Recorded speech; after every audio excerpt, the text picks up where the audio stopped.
Hi everyone and welcome to Sports Watch.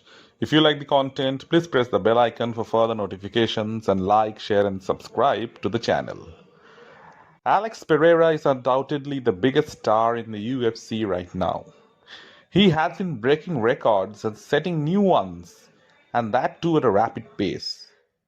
It has been 2 years and 11 months since he has been with the UFC, and he has done something that no one has been able to. Within this period of time, he has become a two-division champion. He has beaten more world champions in 2 years than Khabib has in his entire career. He is currently tied with Daniel Cormier on the light heavyweight title defenses. He has defended his light heavyweight title 3 times in the last 7 months. That's almost unheard of. No UFC champion has the gall to do what Alex has done in such a short span of time. He has rescued the UFC time and again. He has fought with a broken toe, without a training camp, while he was on a tour in Australia, and still came up with highlight reel knockout over Yuri Prohaska. The legend of Alex Pereira has continued to grow. And after last week's performance against Khalil Rountree Jr., where he was pushed to a certain limit, his stock grew even further. And Poatan is a finisher. In an era of grapplers, here is an elite striker who knocks everyone out. Now, there's an argument that he has been provided favorable matchups in the UFC. There is some truth to that, but looking at the light heavyweight division, there isn't someone who is an out-and-out grappler. Even Ankalaev isn't a grappler per se.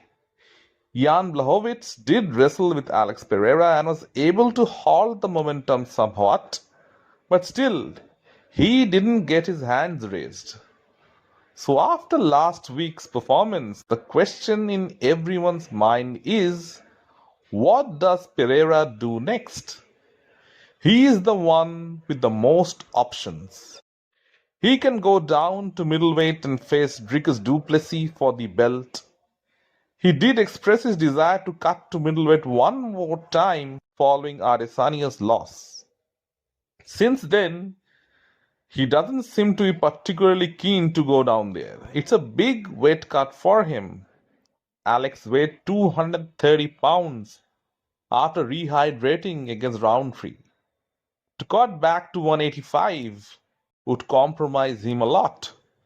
He won't be able to take the shots he can take in the 205-pound division.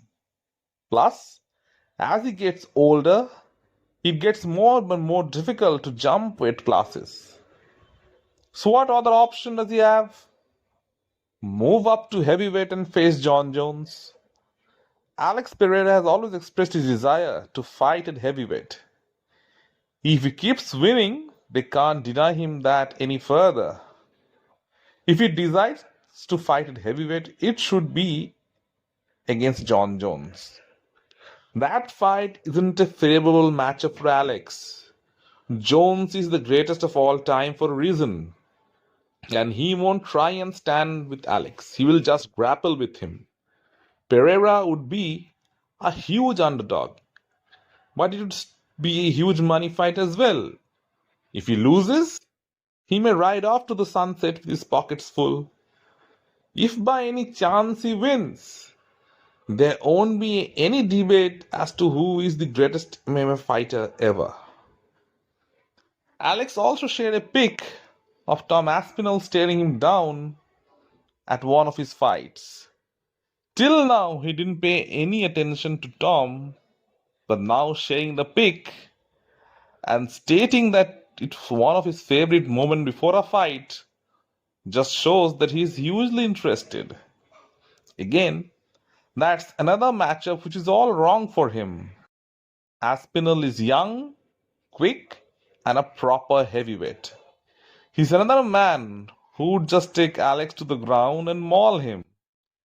The window of opportunity for Alex is very less, and Aspinall is a big and fast heavyweight. But sky is the limit for Poatan. The third option is obviously fight the winner of Ankalaev versus Rakic. Preferably Ankalaev, who has been calling him out for quite some time. That will be a test because Ankalaev can grapple and no one has tested him consistently over there. A win over Ankalaev shuts down all the doubters. The UFC also have signed Artem Vakitov. In fact, Pereira personally influenced Dana White to sign him. Like Pereira, Vakitov is also a two-division glory kickboxing champion. He's also the last guy to beat Alex in kickboxing. In fact, he has a 2-0 record against Alex. So the pair have history between them. Artem would look to follow Pereira's path into the UFC and become a champion himself.